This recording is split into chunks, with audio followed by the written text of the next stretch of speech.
नमस्कार मित्रों, ये जो भी मैं आपको जानकारी दे रही हूँ उसका उद्देश्य सिर्फ अपनी भोजन व्यवस्था को समझना और समझाना है। अब हम बात करते हैं कि कौन सा जीव प्रकृति से कैसे तो लेता है सेवा और कैसे प्रकृति को सेवा देता है अपनी। ये कोई अलग से प्रोसेस नहीं होती है, इसके जीवन जीने में ही हो जाती है। बस हमें थोड़ा समझने की ज़रूरत है। जैसे कि पौधे क्या लेते हैं पृथ्वी से? पौधे लेते हैं मिट्टी से खनिज, पानी, सूर्य का प्रकाश, वायु, और लौटाते क्या है? ऑक्सीजन, छाया, फल देकर, बीज देकर, पत्तियाँ जो बाद में मिट्टी में कन्वर्ट हो जाती है। एक पेड़ या पौधा मरकर भी मिट्टी को समृद्ध ही बनाता है। पेड़ पौधा कभी कचरा नहीं बनता है। शाकाहारी पशु लेते हैं घास, पत्तियाँ, जल, वायु, ये सब लेते हैं और देते क्या है हमको?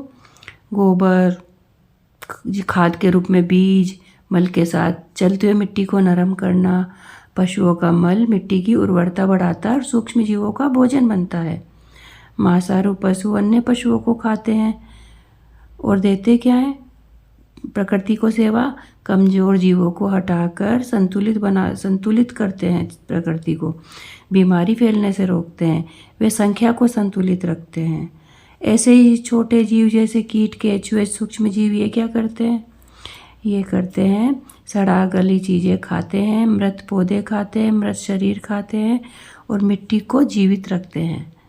पोषक तत्वों का दोबारा से निर्माण करते हैं। ये प्रकृति के सफाई कर्मी हैं। इनके बिना पृथ्वी मृत हो जाएगी।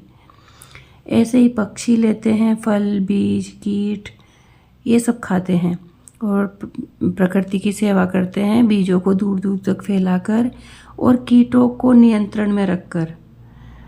कई जंगल पक्षियों की वजह से बने हैं।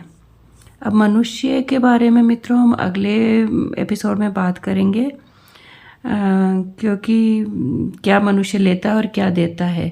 तो मित्रों आज बस इतना ही। नमस्कार मित्रों, संतुलित रहे, स्वस्थ रहे।